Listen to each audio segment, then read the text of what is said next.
right. We will first begin with a little bit of review.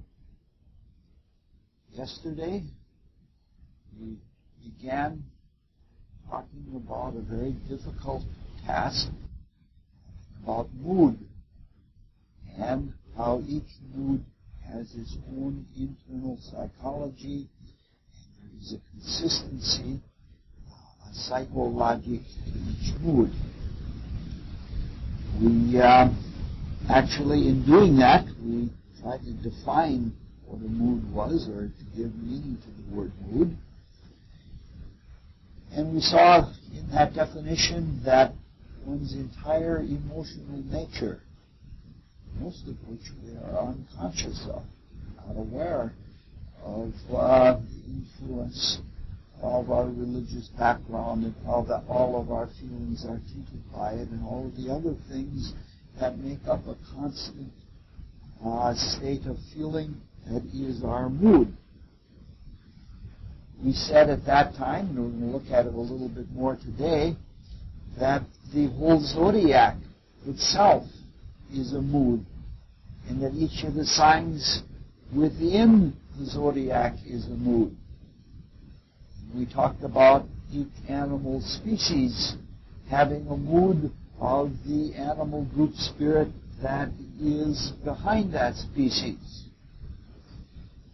We talked about how the animal idiosyncrasies can be found as psychological minutiae of the group spirit of the animals, and that the group spirit of the animals is reflecting from universal ideas in the world of ideational thought.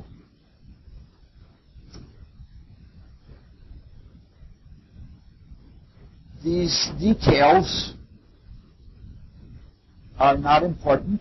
We talked about Aristotelianism and its value, but how in terms of spiritual creation, Platonism is more important. Finally, we talked about how in ourselves, how much more important it is for us as individuals, as wholes, to be able to understand ourselves as a whole, and then each of the little things fits into that and has meaning within that. We're talking about desire. The whole series in the afternoon is called Astrology and Desire, because it maybe is not as important of a topic as building the soul body, which we talked about last year, but it is our greatest nemesis, working with desire and all the difficulties that we have with desire. And we're talking about that principle of working with all desire and going to the very heart of desire itself in order to be able to work well with it. And the idea is so important that we'll take a little side trip and go into a story that illustrates the point. And the story is both a classic and it is classical. It is from the myths about Heracles, and Heracles is who the profane Romans call Hercules.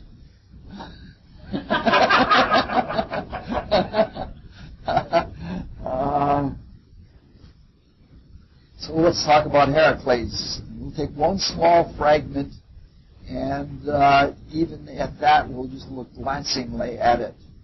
It's from the 12 labors of Heracles. Heracles was a hero, and all of the heroes and hero myths are myths that are about initiation, or about people who are candidates for initiation and what they must go through to become initiated. The 12 labors of Heracles are associated with the 12 signs of the zodiac. They've been very well studied, and a lot of people have written on the subject, including Isaac Newton has a treatise that he wrote on the subject of the labors of Heracles. But the thing that's most important about the 12 labors, or the works that precede each of the 12 initiations, is that they're based on basic ideas which are built right into our character. As we have come to be what we are now, the potentialities of what we are now unfolding and bringing to life that were put into us are the very key things of the universe itself. We are microcosms of the universe. And initiation is just a fast way of growing up inside the universe. And so that's what, so you'd expect it to be exactly like that.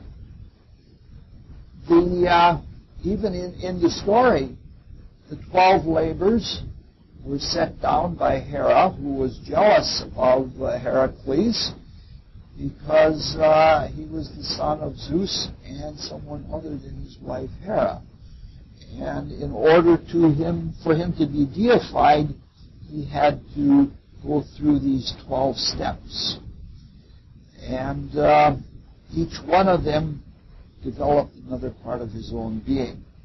So it's described in some mythology books that the 12 labors are the steps of apotheosis, which is a fancy name of becoming a divinity. In almost all versions of the 12 labors, the first labor is the slaying of the Nemean lion. And the second labor in almost all versions is the slaying of the monstrous Lernaean Hydra. Now, we're going to interpret this myth from one point of view, and there are other points of view that can be done. We'll look at it a little bit cosmologically. Cosmology is the study of how the cosmos works, what kind of logic underlies it, and the way everything works out. All of part 2 of the cosmos conception is cosmology. This is almost perfect because initiation is a condensed version of cosmology. In the Rosicrucian school, if one goes through initiation, one goes through the very stages that humanity went through in the past and will be going through in the future, only it's done in a really fast, rapid-fire way. In part 2 of the cosmic conception, we are told that the sign and constellation, both of Pisces, stand for the chemical region of the physical world. And they also stand for our life wave, our humanity. And there's obviously a tie there that the minerals are now, and the life that is within them will be for a very long time our charge, our evolutionary work in helping them to evolve. The Aquarius, in that same section of cosmology, stands for the etheric realm and for the life wave that is associated with that etheric realm, the angelic life wave. Similarly, the macrocosmic desire world is ruled by Capricorn and the archangels that work through and within the principle of desire. Finally, the world of thought is ruled by Sagittarius, and the lords of mind, or the archai, or the power of darkness, or whatever name you want to give them, are also ruled by that. Now, it is a principle in cosmological astrology that the macrocosm is indicated by one sign and house, and the microcosm is indicated by the opposite sign and house. So according to this, Pisces rules the material world as humanity, material world, the dense physical matter, in macrocosm. In microcosm, in us, Virgo and the 6th house rule the physical body. We don't do so much with Virgo anymore that way, though it's a very fruitful thing to do, but the 6th house represents the state and health of the physical body. Similarly, if the ethers are ruled by Aquarius, the etheric vital body is ruled by the 5th house and by the sun. So it's not surprising that Greek mythology says the same thing that Max Heindel says over and over again. All occult development, all spiritual progress begins with the vital body. And so the first labor that Heracles has to do is he has to overpower the Nemean lion. And when he does that, he flays it using its own claws to flay it because it's such a tough hide that he can't, no knife will cut it.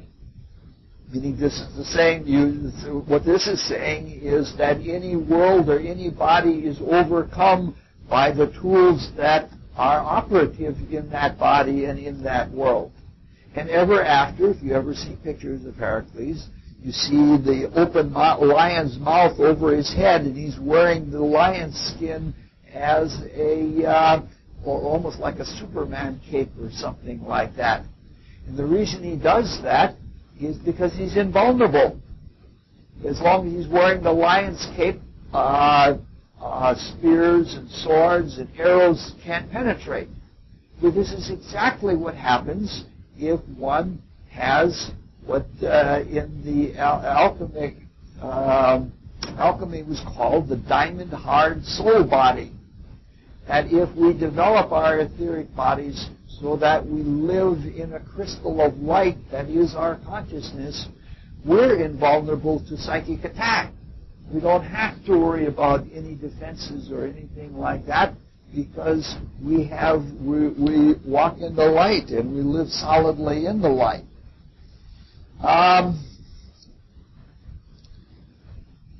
Then we come to the task that we're talking about now. That is the slaying of the Lernaean Hydra, which means overcoming the desire body or working with the desire body. According to the myth, before the Hydra hides in a cave, and before he can get at it, he has to get it out of the cave. And what he does is he shoots flaming arrows into the cave until the Hydra comes out. And when it comes out, he can battle with it. Now, we won't go into all of the things, because there's much more than we can really go into. But the cave is exactly where our desire nature is. It's invisible to us. It's hidden. You know, we go along and say, la-di-da, wouldn't it be nice to have a chocolate bar? You know, and without realizing from deep within our desire body, that pseudo-self, that fake ego, wants to maintain control, and it knows it can do that as long as we're living in desire. And so as long as it keeps us, as long as we're in the dark, as it's in the cave that we can't see it, it can have power over us.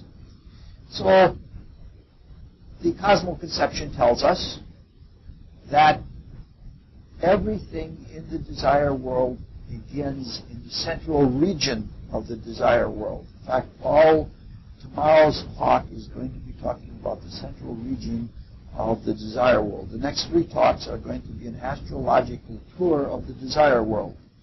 Tomorrow we will talk about the central region of the desire world, and Thursday we will talk about the lower part of the desire world, and Friday we'll talk about the higher part of the desire world. So everything in the desire world begins in the central region. And that central region is the region of interest. One has the region of feeling, and the chief feeling is the feeling of interest. And what this is saying is that before we can have an experience of desire, we have to be interested in something. We have to feel its existence. And if you start throwing flaming arrows at something, that certainly gets your attention.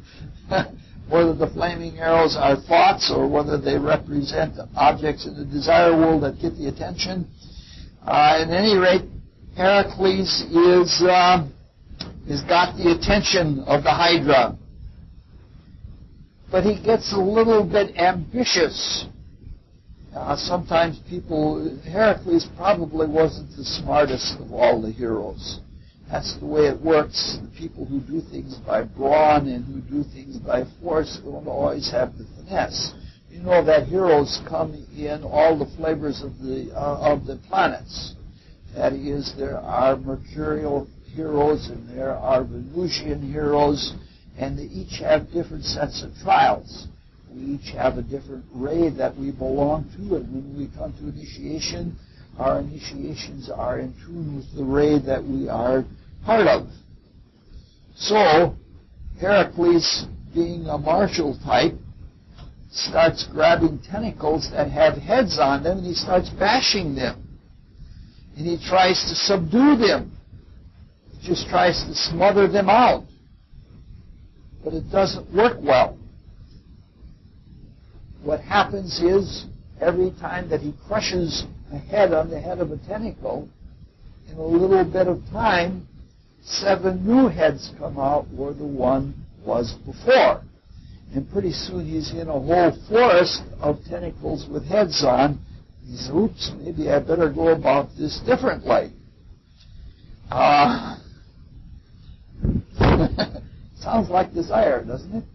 If you try to deal with one desire at a time, you're never going to do it. You have to get to the central principle of desire. One at a time never does it. And if you try to crush desire with your will, all you do is repress it. And when you repress it, since nothing in the desire world can die, all you've done is you compressed it and you made it like hydraulic oil. It has much more push to it. Yeah, and so one desire becomes squeaking out the sides as many different kinds of desires. So he's entangled in all these tentacles with heads on and things like that.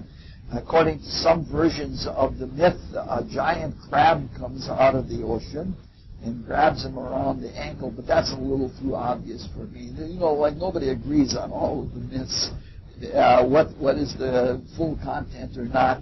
I think that the crab version, if the Hydra wasn't enough, the crab version is sort of like mythology for dummies. If you're going to connect it with cancer, well, we better make sure you don't miss the point. So he is actually led by Athena. And Athena is a lunar goddess. And the moon rules Cancer. And by wisdom, he is led to find the central head. And when he finds the central head, or the most basic of all desires, which we talked a little bit about yesterday, which is basically the desire to be fulfilled or the desire to be complete in the incompletion of our separative existence in the manifest cosmos. That's the basic desire, and if we can get at that, then we can get at the root of all desire. Moreover, Athena teaches him that if he takes a torch and after he has lopped the head off, if he brings fire to it, spiritually renewing creative fire to it, it won't come back. You need to say that if we take the desires and destroy their negative propensities and turn them to something positive and creative, that's the matter. But eventually he finds the central head, which he severs and buries, and it's still hissing as he buries it yet. Now, there are a lot of things that we can and could say about desires from this, but we don't want to get too far out on all of this. The point we're trying to get at is the centralness of desire. We want to get at the heart of it. I promised you last night if I remembered an anecdote from my own life, I would tell it because it really is illustrative of the principle of desire. As you know, about 28 years ago, somewhere in there, I had cancer. And during the cancer, I had an unfortunate episode with my ex-wife. And toward the other end of the cancer, I have moon opposite Neptune in my horoscope. And when the sun by progression came square to Neptune is when the cancer was discovered. And then for the next 4 years, I did an alternative therapy and struggled with it. And at the end of 4 years, I had to have half a lung resected. And that occurred, the second flare-up occurred when the sun by progression went square to the moon. But so there were terminal events at the beginning of that episode and at the end. And in the first session, my ex-wife did not know how to deal with my being ill, and was mildly treacherous. Well, she has since seen the light, and we are very good friends with each other. And I can't talk about all kinds of other people's lives. I can talk about my own. I can't talk about others. But at any rate, things are excellent between us. And at the final terminus, I almost married another woman. The only woman I've ever asked to marry me. 3 different times, and 3 different times she's backed out, virtually at the altar each time. And it was sort of like Charlie Brown with the football. Remember that? It was that kind of a situation. And from the reason I'm telling these stories is I don't want to talk about the people involved, but I realized that the moon opposite Neptune indicated a kind of emotional treachery. And I was most vulnerable through my partner, because the moon is in the 7th house. And I was vulnerable to that kind of treachery at the same time that I had the cancer. And by pondering on it and praying on it, I came to the realization that, as in most cases, within the cancerous tumor, there was an entity. And that entity was product of guilt. Product of guilt for not forgiving myself. I think what occurred, I don't have absolute proof on this, but what resonates in my soul is that in a previous life I was treacherous and was to people who looked to me. I was not faithful to their looking to me to help them. And though Christ may have forgiven me, I didn't forgive myself, which was sort of playing God. And that lack of forgiveness is what became the cancerous tumor. And this is why I have to go through these experiences of minor treachery to realize what it is like to be in a vulnerable place and to look to somebody and for them to not be there. And the thing that came out of it, and that started all of this thinking, much of which is going to be in both of these sets of talks, is that the reason I was treacherous was because of some kind of desire. Now, I don't know that it was a single desire, and everything inside of me has told me that it is desire as a whole, getting at that central head, the head of the Hydra, which guides everything else. Obviously, why would you be born with the Sun in Scorpio if desire wasn't the central thing that you were supposed to work with in your life? And so the whole notion of the labors of Heracles and the way the desire body is overcome, it is overcome by going to the central issue. Now, I don't believe, you couldn't explain to the rugged ancient Greek people that you tame a hydra, which would probably be a much better myth. But you have to slay it, and you have rough people, and rough people, they understand the story in that way.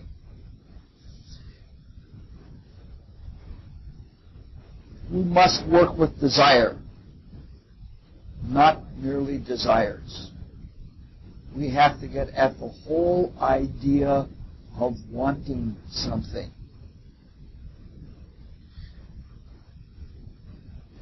This is why the whole overall idea of mood is so important.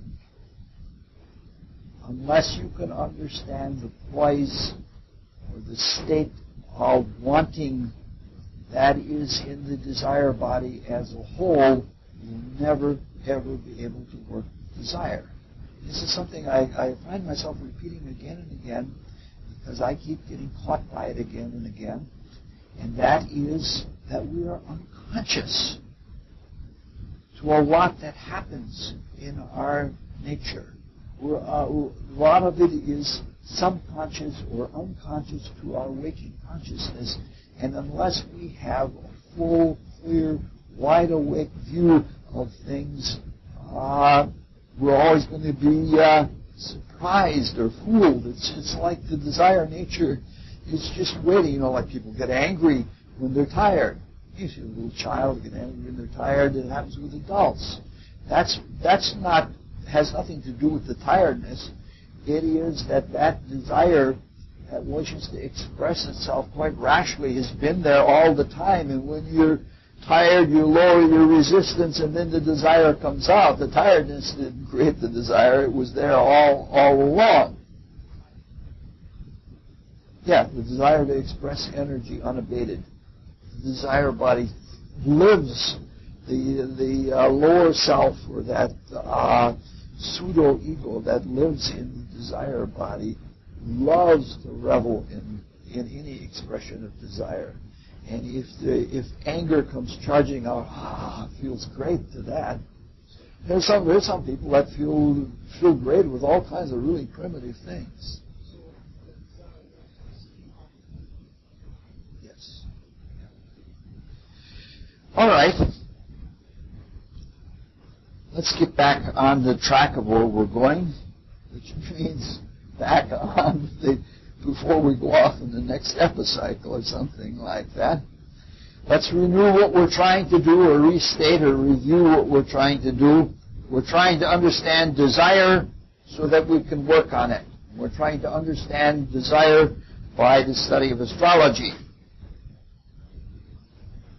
To do that, we're studying astrology as a way to focus our attention on the desire world.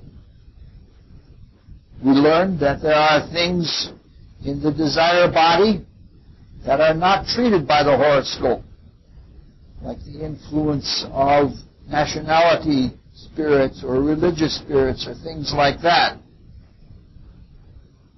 So the horoscope, as we know it now, doesn't show everything. We learned that the desire world is a whole, and that each of our desire bodies is a whole, and that in that whole there is a basic logic.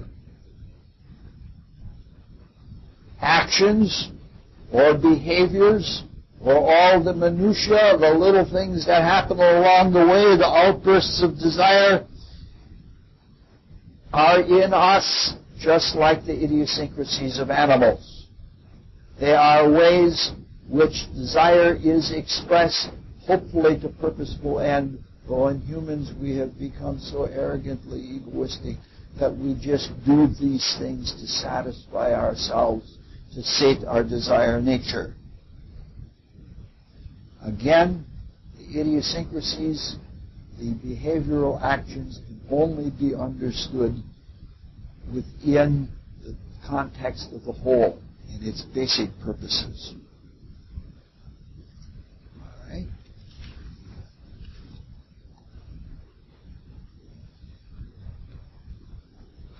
Now, if astrology is going to be effective, it must be like what it is a representation of. It must be capable of representing wholes. And it must do it in such a way that it points to the components of wholes. Now, we've seen that astrology has not been used to find things like nationality spirits and things like that.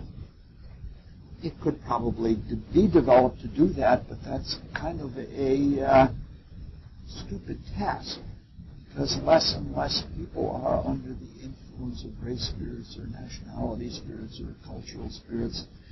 By the time you get the astrology developed that way, it would be out of, it wouldn't be worth it anymore. It would be such a complex astrology. Soon everybody's going to have clairvoyance and be able to see for yourself. Oh yeah, that guy's got that really strong tone of racial influence in him. Yeah. So it doesn't, there's some things that doesn't pay to study with astrology. We get at it anyway by intuition. If you don't have intuition and you're trying to do astrology, you better look on practices for developing intuition, because astrology is much too big to try to do it intellectually. Astrology, if it is used spiritually, is symbolically representative of what it is points to, or what we're trying to get at. If we don't get stuck into abstracted material symbolism, astrology is right within the cosmos. Cosmologically, the stuff that the cosmos is made of, and even the laws and the principles, are themselves of such tones and qualities that they are the stuff that astrology points at. So, astrology, just as we saw with the labors of Heracles, has a cosmological component to it. It should be obvious to us now that we are integral microcosms. Each of us in our spiritual being is the focus of the whole universe. And therefore our horoscope, when it is a focus of the whole universe from a given time at a given place, we see everything right in front of us.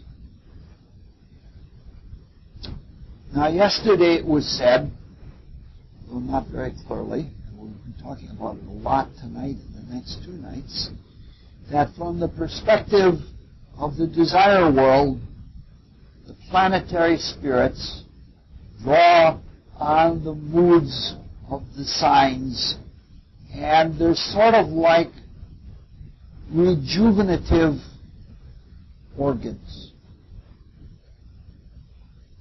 We know in the Rosicrucian philosophy that in our desire bodies we have vortices. The forehead, near the back of the head, the voice box, near the genitals, at the knees, and the main vortex is at the in the area near the liver. And that fresh desire material comes out from an inner dimension in the desire world into the desire body, and then it goes back into the vortices and our consciousness and our desire expression depends on the kind of desire material we're working with and the vortex that it goes back into the inner dimension at. In an almost inverse way, the planets, according to the backgrounds that they have, are constantly pouring new, recycled, fresh desires into the cosmos. So that the cosmos is a shifting mood with colors being, and variations on the colors. There are all kinds of reds, all kinds of blues. You just go to an art museum, you just see hundreds and hundreds of different reds meaning different things. And they're constant. So the atmosphere of the desire world, or the mood of the desire world, is constantly being refreshed. It's constantly being changed. And some of the tones and qualities of the desire world change very, very slowly over millions or hundreds of millions of years. And then there are very momentary changes that happen quite quickly. The second hand in this cosmic clock that shows the timing of everything, how the destiny works out so that we desire the thing and that desire is satisfied at just the right time, even if our desire happens to be some kind of great sorrow, because that's what we need to learn the truth of something. The timing of that is almost perfect. There are cycles within cycles within cycles, and it's embarrassing because we go through different experiences and we get whammed just the way we need to get whammed at just exactly the right time. And then something wonderful happens to us. We understand something and we feel it and we know the truth of it, and it happens just at the right time. And that all is with our harmony with the cosmos. Like our desire body is a tool of the cosmos, even if our waking conscious we are not.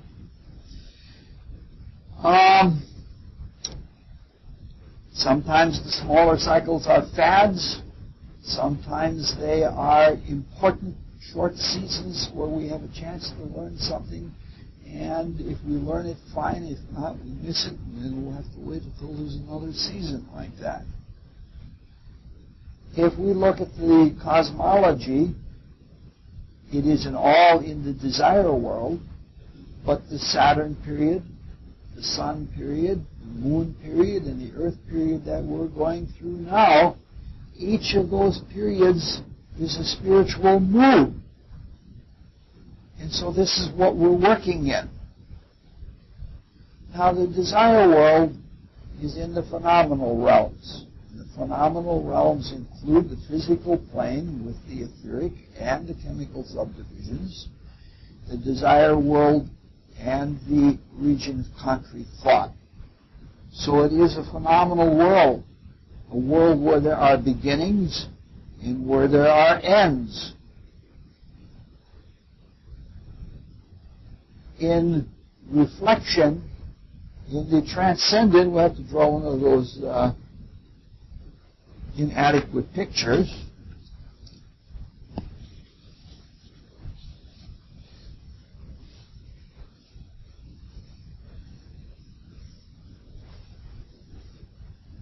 One of these days, Shard is going to have seen this picture enough times so that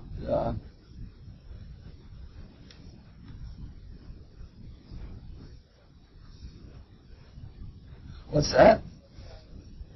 No, someday that you'll get a fascination with spiritual mathematics, and you'll do conic sections and understand the spiritual world from conic sections. I thought about trying to do that, but I have to go learn too much mathematics.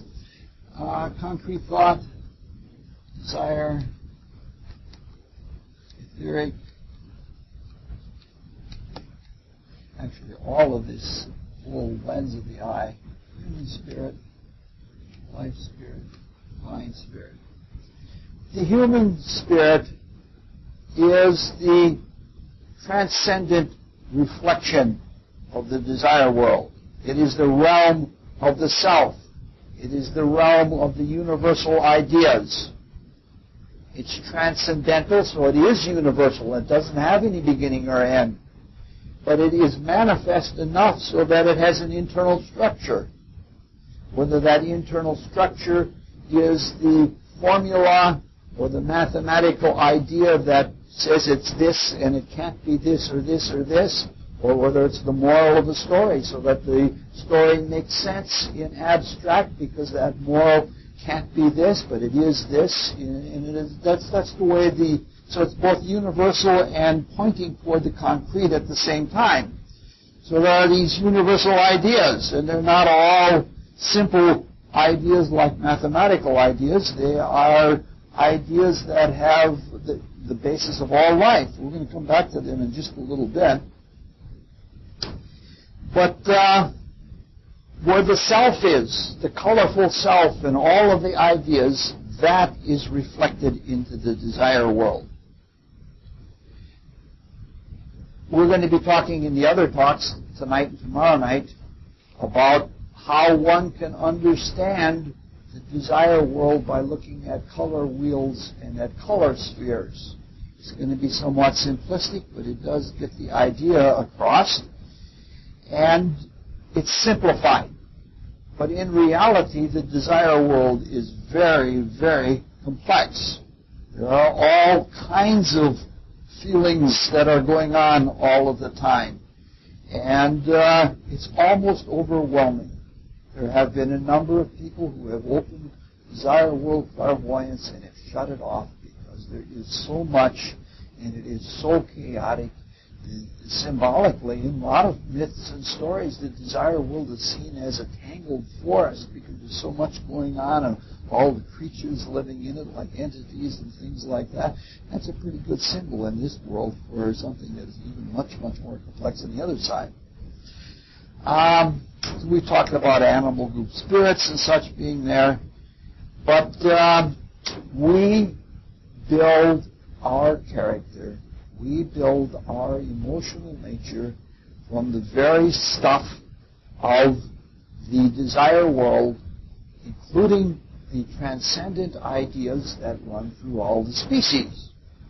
For example, we can say that sheep and rams are ruled by Aries, and that people who have strong Aryan influences in their desire natures or in their general mood of life are people who try to ram things through. Or we may say that raccoons, which are nocturnal and prefer to wash their food with fresh water, that they are Cancerian, and that they're likely to be very clean people if people have a lot of Cancerian influences. For example, somebody like a Cancer with Virgo rising is one of those people that washes their hands maybe 3 times a day or something like that. And a good example is standing right before you. I have a strong Scorpion influence, and I have Virgo rising, so I'm not always the most strong-willed person in the world, and I have bad posture. And for a long time, among all of my friends, because of I have the sun rising Mercury rising well after the sun, and I used to do a lot of post-mortem analysis, and for a long time I was known as Richard the Buzzard, Richard the Vulture, because I looked like and there were even times that I used to sit on chairs like a vulture sits on a tree and I'd pick things apart, and it was apt.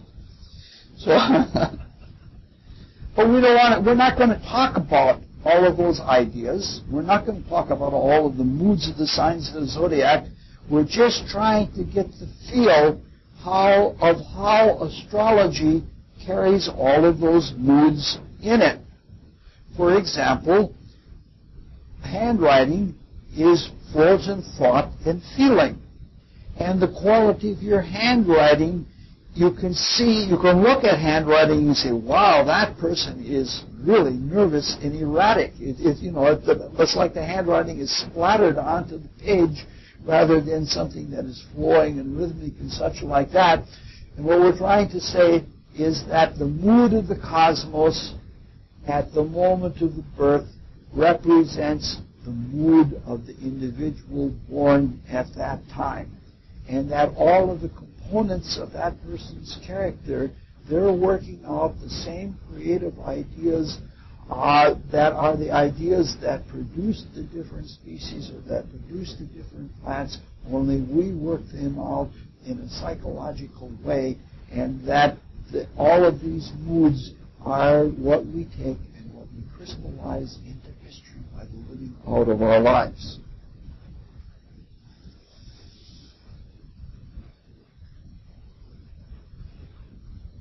It's important that we do this because the more we understand mood, the more we can accept people as wholes. And the more we accept them as wholes, the more we can be tolerant of their idiosyncrasies, all those little things that bother us. And if for no other reason to look at a whole, we don't judge a person. Like, remember pardon Richard Nixon? People were outraged. See him get it. And the line that comes down when people are pardoned is, well, they did so much service to society.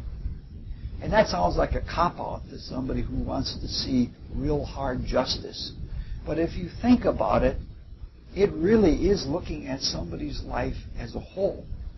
It's looking at it. I don't mean this to let Richard Nixon off the hook or anything like that, but when such a statement is made, it's shown that someone's life is being seen in a much larger sense than we normally look at things.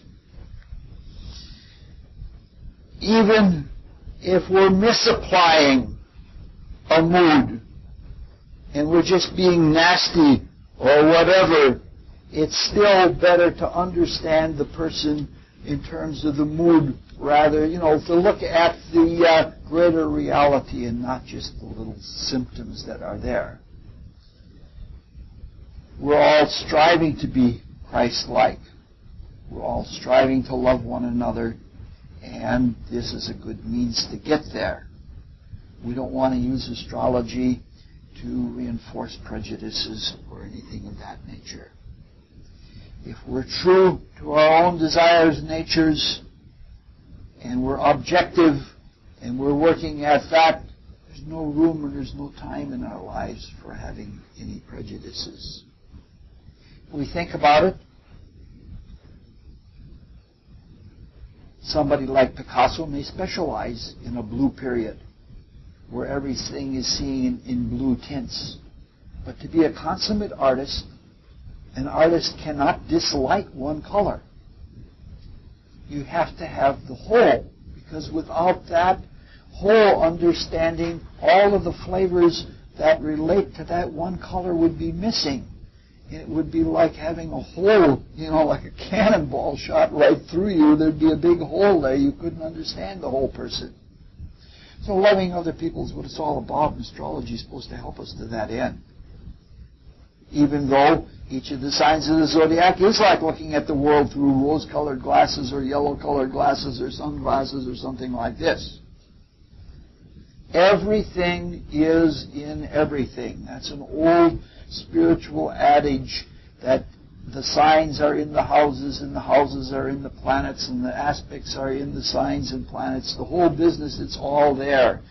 And that's a key principle. It is to work with wholes. Now, from an astrological point of view, we interpret things differently. For example, there's a statement that we've all heard it many times. We make our opportunities. Now, the people who do that are people who mean something very different than what spiritual astrologers do. These are people who try to take life by force and they try to force things so that the opportunities are all their way. Max Heindel says something a little bit different than that. He says that we carry all of our opportunities with us. And that's a very good hint. Now, another name for a sustained mood is an attitude. An attitude is a mood that causes things to happen. It's a much more active kind of a mood. The signs of the zodiac are sometimes called fields of attitude. And attitude, as seen from the desire world compared to this world, are much more spiritual. And in their spiritual way, we manifest them.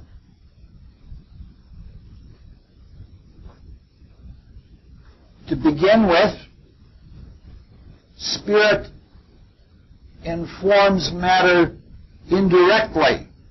We talked about this last night. Spirit leans toward matter, and with its influence, matter is drawn towards spirit, and it follows the intelligence that guides it and sort of holds it in its consciousness.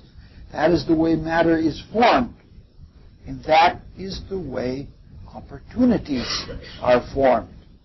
That by holding a given attitude for a long enough time, an attitude of this kind or that comes out of it.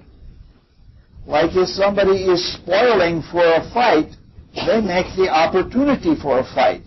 Some of them overtly go out and do it and try to overpower and make an opportunity like an opportunity. But it is such that these opportunity fields that we carry around as the houses are something that change very, very slowly over thousands and millions of years. You might say that the relationship of the signs to the houses is like the relationship of light to a plant. The light shines down and the plant grows toward the light, and each plant has its own philosophy about getting light. In fact, if you look at each tree, I have a little pamphlet over here I gave the idea to a friend and we went back and forth with it, and he wrote a book called The Trees of Plato. And it shows the geometric philosophy that different trees and different plants use to get at light. But if we say, for example, if we have an attitude that is Aries-like, and that is an attitude of very direct assertion, that attitude held in relation to the earth becomes a house. It becomes the first house, so that the first house represents everything from first-hand experience, or doing things directly, or first appearances, or even early childhood that come from the initial attitude of Aries. These are the way the houses develop, and we carry these houses around in us in the same way that the plant carries around sunlight in it. I want to go very fast because I'm supposed to pick up somebody at the airport in just a few minutes. With spiritual intelligence, when we're talking about spiritual intelligence in the desire world, we're talking about emotional intelligence. And that is a borrowed phrase. That is a borrowed phrase from Bill Clinton, who I happen to like immensely.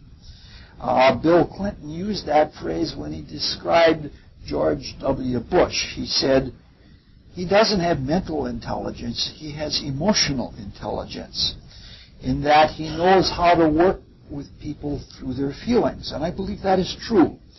But don't let me get carried away here. But in astrology, when spiritual intelligence, as it works through the desire world, the world of feelings, emotions, and desires becomes organized, the planets represent the organs of the organization. They are what stands between the receiving forms that reach up toward the light that informs them and the different kinds of light that radiate down to bring things about creatively. When there is an objective organization between them, we have the planet. But when something becomes objectified, it becomes a thing, there is a great deal of limitation. And that limitation in terms of the planet is that it becomes a specific organ of emotion.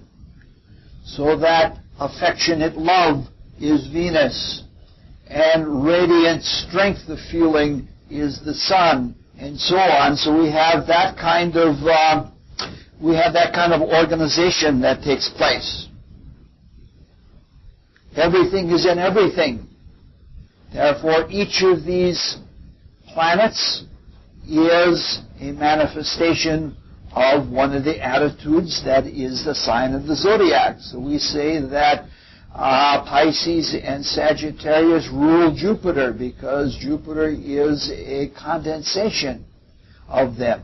Similarly, in abstract, Jupiter rules the 9th and 12th houses, so that we have this kind of thing going on all the time.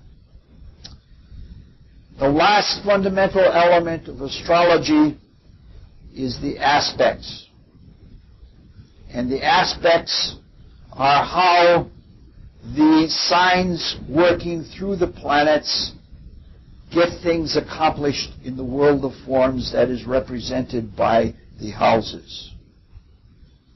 Now, in the physical sense, we accomplish things by tools. You know, like a needle is like a conjunction, or a nail is like a conjunction, and a staircase is like a trine. It allows us to rise up to a higher level with ease. But that's not the way things work in the desire world. In the desire world, things are accomplished by sharing a resonance, that a geometric position or a number of a geometric figure seen on the zodiac has a number of nodes, such that a trine has 3 points, and a trine is happy, and those 3 points are like 3/8 music, which is always happy dance music. Whereas 2 points of the opposition are like a march time. It's like 2/4 time. Divide and conquer, and armies march according to that. So what we're trying to say is that there is a number quality to each of the aspects. There is a geometric quality to each of the aspects, and they work through the resonances of those number qualities. All right, I'm skipping about 2/3 of this because I want to get to something else that's I think is very, very important.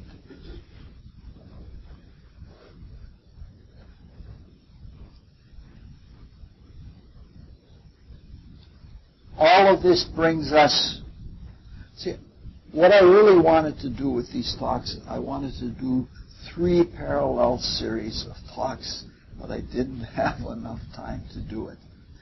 I want to talk about something that is very different.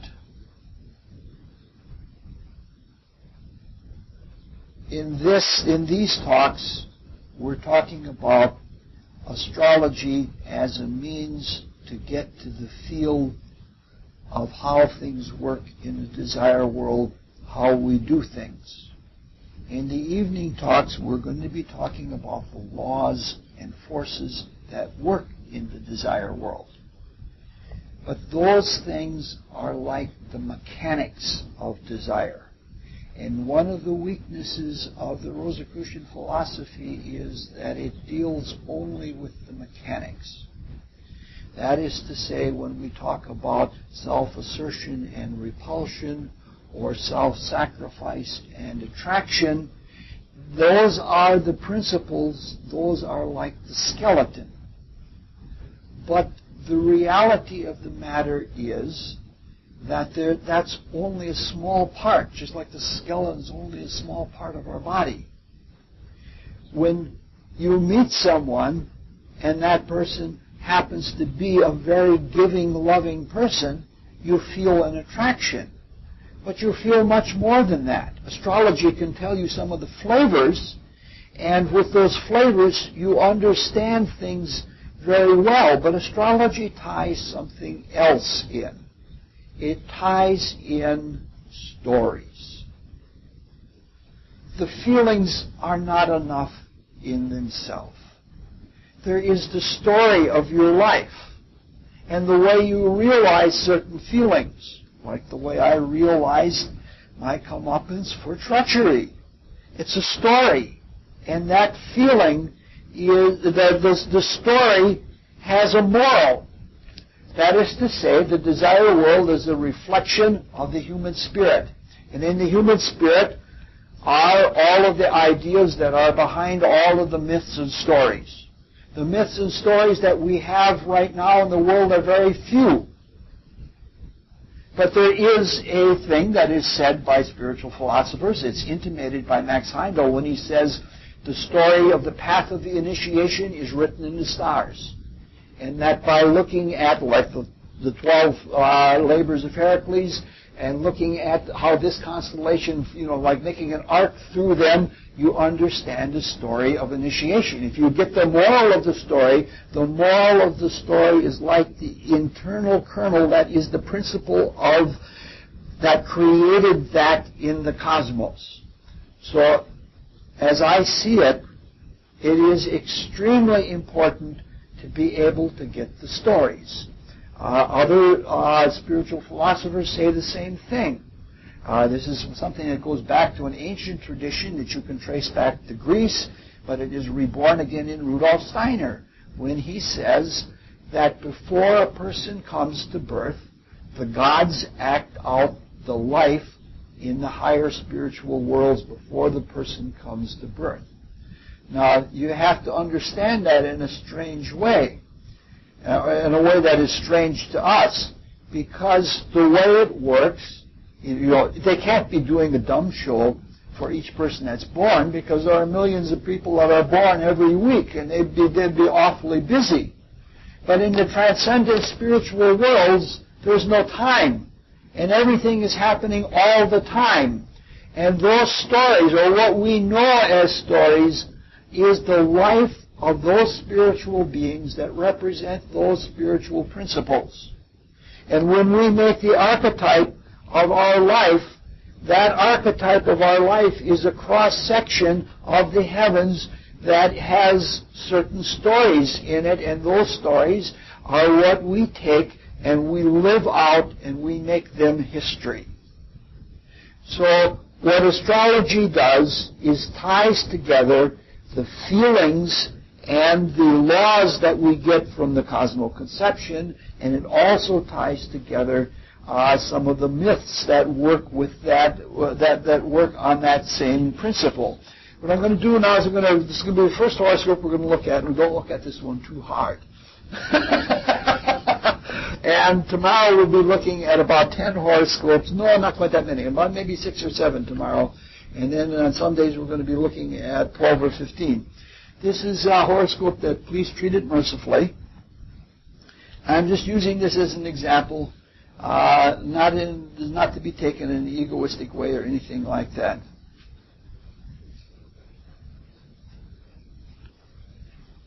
This is the horoscope of someone who lives. There are 2 basic mythical themes that are in this horoscope.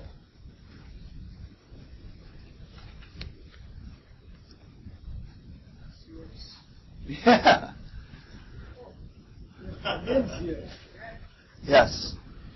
This is the horoscope of the person speaking. If you look, there are 2 themes in there.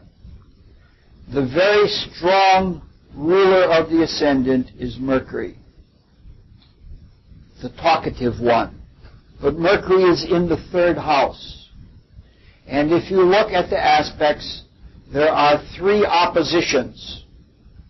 There is the opposition of Moon and Neptune. There is the opposition of Mars and Saturn. And there is the opposition of Sun and Uranus. And it's the opposite rising sign, almost. It's just 4 degrees away from being the opposite rising sign of Libra rising. So this horoscope has a lot of opposition in it. And the opposition works on the principle of 2. And it's like the third house, brothers and sisters. Now, if you look in mythology, there's a whole class of myths that are called the myths of fighting brothers. Abel and Cain, Jacob and Esau, Ishmael and Isaac, but probably the best rendition of the myth of fighting brothers is the myth of alternation. That is the famous twins, Castor and Polydeuces. One of them was immortal, one of them was mortal. They were the daughter of Leda, who was raped by Zeus when he was a swan, which has all kinds of deep meanings. But these two brothers loved each other, and their fighting was not with each other, but they abstracted the idea of fighting, and one of them developed the whole art of wrestling, and the other one developed the whole art of boxing. And they loved each other so much that they decided to share immortality. So that they shared the immortality so that half of the time when one was alive, the other one was not. And they kept switching positions like that, and they both got to share eternity in that fashion. What better way can you describe the principle of polarity? Off and on and off and on. So you see different sides of the same thing, but obviously there is a need for poise and balance. In my life, I'm an extremist, as opposition people often are. For spiritual things, that's great, but for personal things, it's not very good. Moderation is for personal things, but for spiritual things, you want opposition. You want extremism. You want to be, at one hand, you want to be extremely generous and forgiving, but at the same time, you want to be firmly correct about things.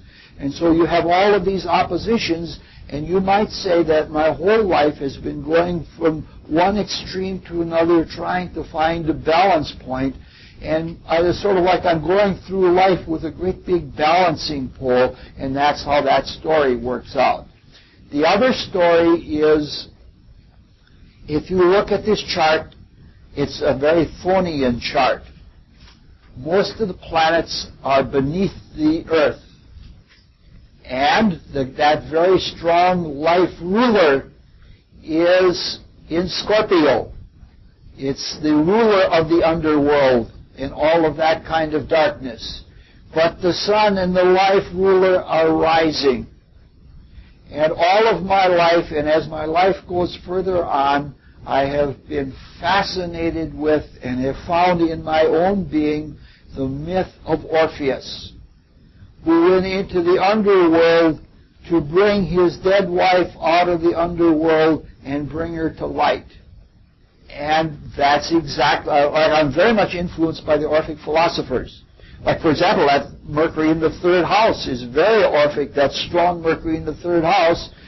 Some of the Orphic philosophers, like Proclus, used to give 5 talks a day. And the head of Orpheus, when it was ripped off by the Bacchanals, it was thrown into the river, and the head went floating down the river, and it was still singing prophecies. And it sang prophecies and knowledge. They had it on a throne in an underground grotto, and it sang that kind of thing until the birth of Christ. And then all the oracles went dead. Even the Orphics. Plutarch, the great Orphic initiate, writes why the oracles all went dead at that time. And it fits very well in with the Cosmic Conception. I have the book here if anybody wants to borrow it. It's kind of tough and scholarly, but it's a great work. But That's what my life is. I'm trying to regenerate, trying to bring things up from the underworld in the soul, the spiritual bride. I'm trying to take from the underworld and bring it to life. Each person, if you start looking around at myths and looking at your chart as a story, as your life as a story, and when you get this story, you bring it to life, and then you can see much more harmoniously what you're bringing in to be a matter of history. So, we'll close with the Rosicrucian prayer, the student's prayer. O God, increase our love for Thee, so that we may serve Thee better from day to day. Let the words of our mouths and meditation of our hearts be acceptable in Thy sight, O Lord, our strength and our Redeemer. Get that?